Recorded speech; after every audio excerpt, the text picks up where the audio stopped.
Haryana H9 PM news channel में आप सबका स्वागत है।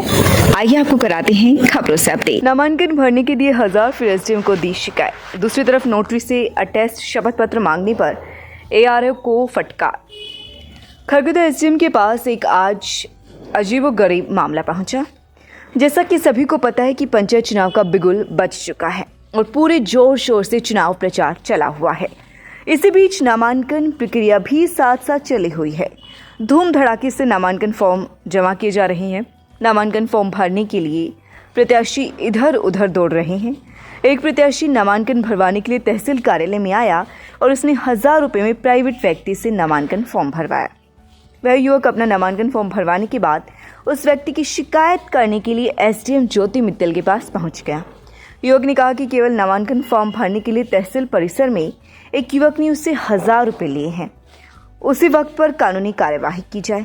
एसडीएम मैडम ने उस व्यक्ति को फटकार लगाई और कहा कि अगर वह अपना नामांकन भी खुद नहीं भर सकता तो उसका 10वीं पास का क्या फ़ायदा और वह जनता का क्या प्रतिनिधित्व करेगा। साथ ही बताया कि उनकी आपसी समझौता है कि दोनों का करार है, इसमें प्रशासन का कोई रोल नहीं है। फटकार लगाने के बाद युवक चला गया। दूसरी तरफ सिसाना गांव में भी एक एआरओ ने पंच व सरपंच का नामांकन करने के लिए आए प्रत्याशियों से नोटरी का स्टैम्प पेपर मंगवा लिया, जबकि कानून के मुताबिक पंच व सरपंच को नोटरी अटेस्ट शपथ पत्र नहीं देने हैं, केवल सेल्फ अटेस्ट दस्तावेज ही मान्य हैं। नोटरी का अटेस्ट मांगने वाले एआरओ की शिकायत खरगोदा एसडीएम को दी गई। एसडीएम ने संबंधित फटकार लगाई, जिसके बाद सेल्फ अटेस्ट दस्तावेज ही जमा किए गए। चुनाव की प्रक्रिया काफ़ी स्मूथ चल रही है खरगोदा में और लोगों में काफ़ी उत्साह देखने को मिल रहा है। बल्क में हमारे पास नॉमिनेशंस फॉर्म आ रहे हैं। कोई भी इस प्रकार की कोई भी दिक्कत हमें अभी फेस हुई नहीं है। छोटे मोटे इशू हैं जो कभी कभी आ जाती हैं लोगों के पार्ट पे या हमारे आरओ के पार्ट पे। जैसे आज का ही मैं कोई एक इंसिडेंट कोट करना चाहूँगी। सिसाना 1 में मेरे को कंप्लेंट मिली है कि एआरओ ने उनसे सेल्फ अटेस्टेशन की जगह नोटरी मांगी गई है।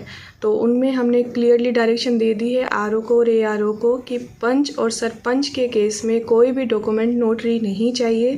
सारे के सारे डॉक्यूमेंट सेल्फ अटेस्टेशन से काम चल जाएगा।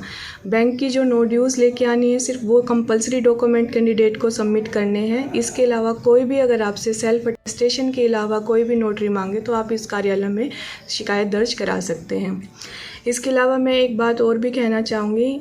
सरकार ने शैक्षणिक क्षमता डिसाइड की है जिसमें पंच सरपंच के लिए 10वीं की योग्यता रखी है मेल्स के लिए।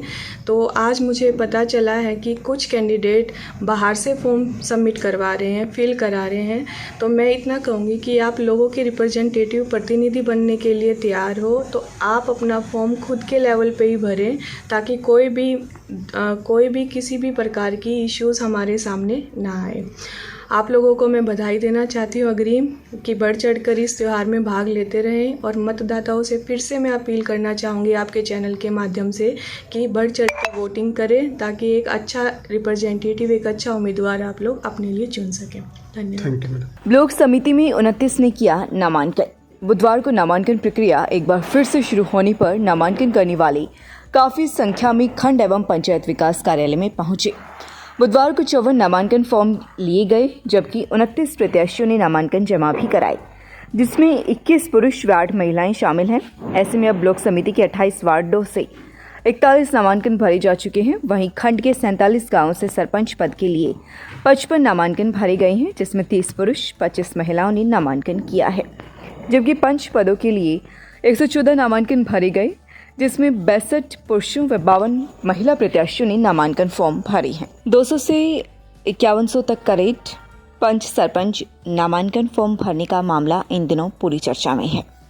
बेशक सरकार ने पढ़ी लिखी पंचायतें बनाने का दावा किया है, लेकिन इसके बावजूद भी 80 से 90% भावी प्रत्याशी अपने नामांकन फॉर्म भरने में असफल हो रही हैं और वे अपने नामांकन फॉर्म दूसरों से भरवा रहे हैं, जिसके चलते खरगोदा तहसील में नामांकन फॉर्म भरने का मूल्य 200 से 5100 तक पहुंच गया है, जिसकी एक शिकायत आज एसडीएम कार्यालय में भी एक भावी पंच सरपंच ने की है।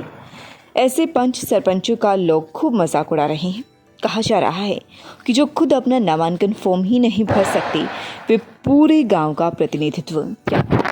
खरखुदा बुधवार को एएसपी खरखुदा डॉक्टर मयंक गुप्ता थाना कला गांव पहुंचे और प्रत्याशियों के साथ ही ग्रामीणों की भी बैठक ली।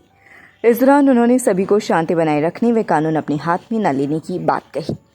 उन्होंने इस दौरान सबसे पहले राजकीय विद्यालय में बनाए गए बूथों का निरीक्षण किया। इसके बाद एएसपी ने ग्रामीणों को कहा कि चुनाव के दौरान वे शांति बनाकर रखें। किसी को भी कानून अपने हाथ में लेने का अधिकार नहीं है। ग्रामीणों को चाहिए कि वे किसी भी प्रकार की अफवाह पर ध्यान ना दें और अगर उन्हें किसी भी प्रकार के नियमों का उल्लंघन होता कहीं पर दिखाई देता है तो वे तुरंत प्रभाव से पुलिस को इसकी सूचना दें। उन्होंने प्रत्याशियों को भी इस दौरान स्पष्ट किया कि वे नियमों को ध्यान में रखते हुए वे आपसी भाईचारे को बनाए रखने के साथ ही शांतिपूर्वक चुनाव में उतरे।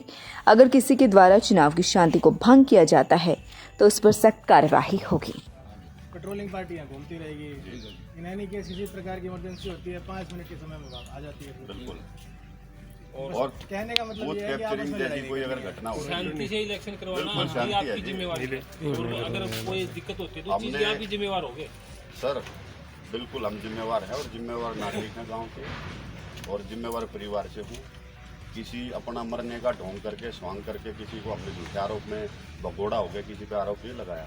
बिल्कुल बिल्कुल अब इलेक्शन सेट को लग रहा है। अब आप आरोप लगा रहे हो दीवार कूद के क्या हुआ तो दीवार कूद के अगर कोई आया होता तो पुलिस प्रशासन पिछले इतने खूंखार हैं जी गांव में कई मर्डर कर रखे हैं इन्होंने।